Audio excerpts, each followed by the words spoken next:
And so what about other issues of like, faith, disillusionment, types of faith, types of religion, any other religious issues or belief issues?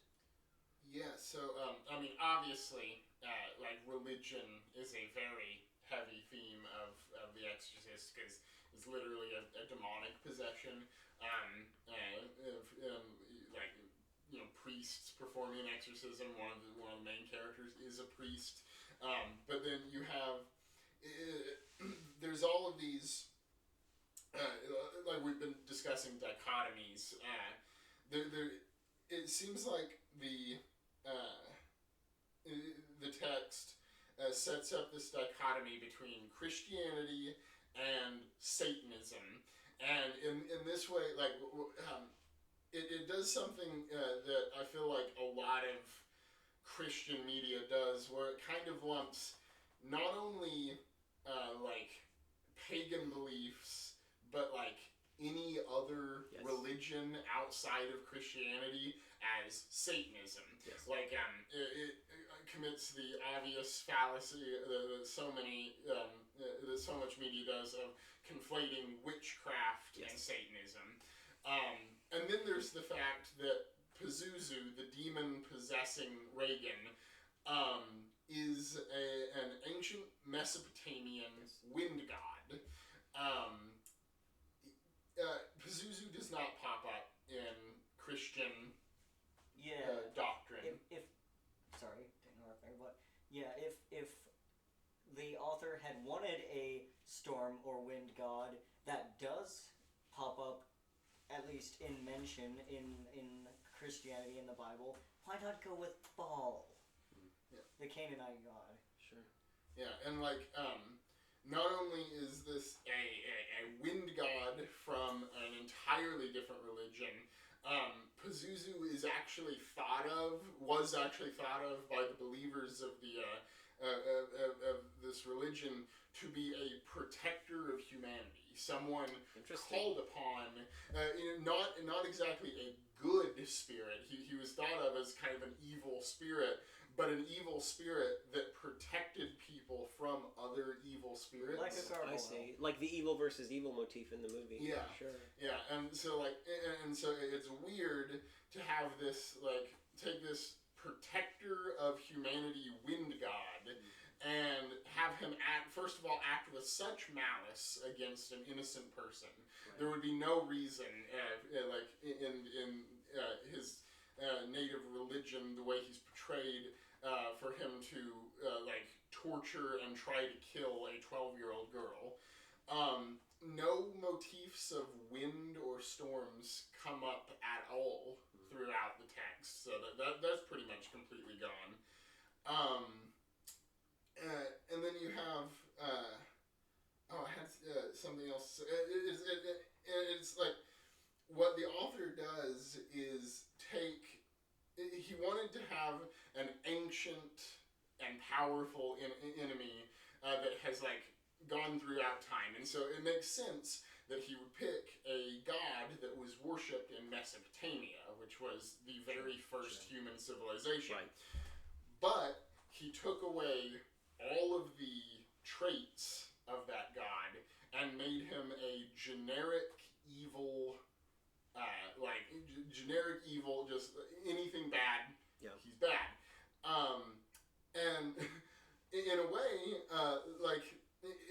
though it makes sense, because what Christian tradition is more all-encompassing than taking elements of another religion and altering them beyond recognition?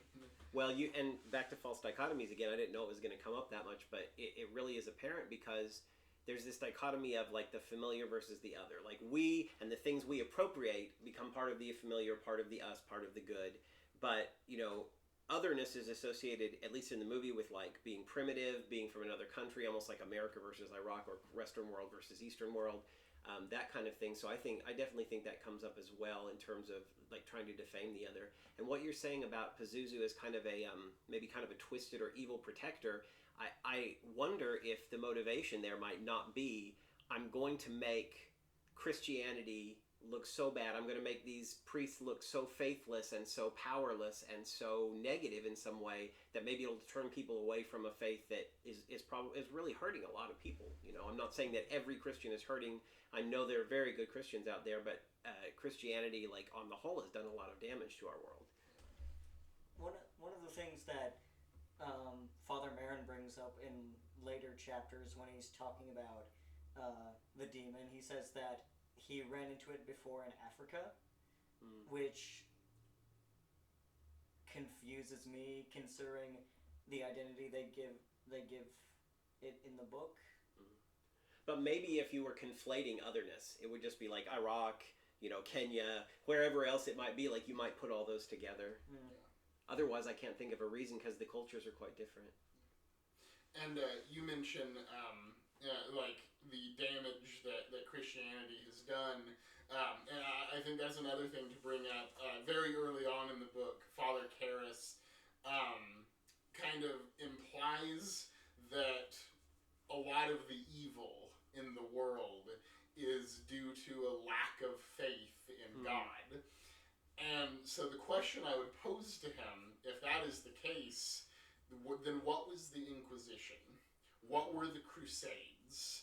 What are the hate crimes that are committed against queer people by Christians every day? Once again, like, not all Christians are bad. I understand that. Like, there are very good Christians, but this idea that, like, every evil act ever committed, if evil is even an objective term that you can use, if it's all due to a lack of faith in God, then like, how can you justify that in the face of the horrible atrocities committed by the Catholic Church? Sure. And maybe again that goes into the theme of evil versus evil, and the demon saying, they're evil, I want to do, I want to use my own evil to show people how evil they are, to show that we're alike. And I think he does bring that up in conversation he has with Father Karras when Karras first approaches him and sits down and tries to discuss things with him and figure out who he's dealing with. Yeah. He basically does say, we're a lot alike. Yeah, I remember that.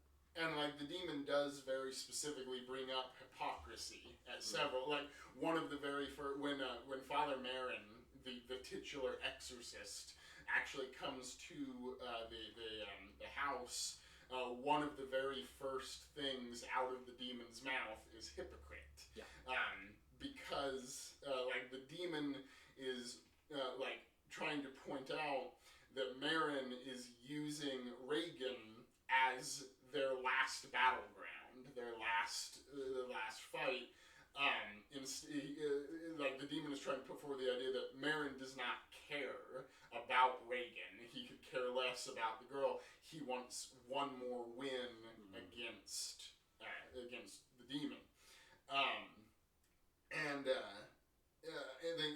There's something else in that too, where it's like, it is established, and like we talk about, like, familiarity, kind of aside from exactly, like, the context we're talking about it in, but like, it is made very clear that Marin and the demon have met before. Yes. Like, at the very beginning of the book, I feel like it comes through clear in the book. I remember watching the movie for the first time and being so confused, but in the book it's made very clear when Marin finds a medallion of Pazuzu, he instantly knows who it is. He named, that's how we know what demon it is because he name drops Pazuzu at the beginning of the book, and he just has this, like, sense of, like, he's coming again. And so, like, Marin and, like, Alex had mentioned that he was in Africa, and that's in both the movie and the book, that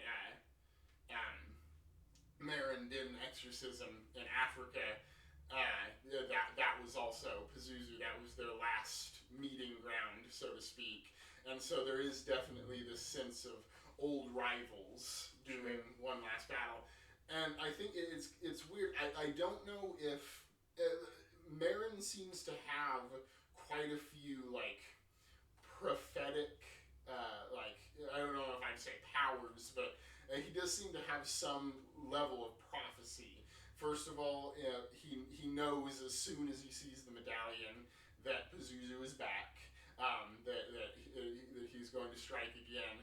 And then he also implies that he knows he's going to die during the exorcism. And so I was always wondering if like we are to read like supernatural powers of prophecy into this. I wonder if it's more of like the author trying to say that like Marin's faith grants him powers of prophecy, or a more kind of out there idea that maybe Marin's contact with the demon in the past, because the demon also has powers in prophecy, mentions to Karis that the exorcism will bring them together. He says to Karis, "You and us will bring us together," which is foreshadowing the ending where Karis draws the demon into himself to save Reagan. And so the demon is shown to have powers of prophecy. So I wonder if like the interactions between Marin and the demon have given Marin like a fraction of those prophetic powers. I also kept thinking as you were talking about this issue of pride, because it's almost like, because Marin is proud of what he can do, what he can accomplish, what, even if he loses himself, even if he loses his life, it's for this greater task and a task that is part of his religious vocation.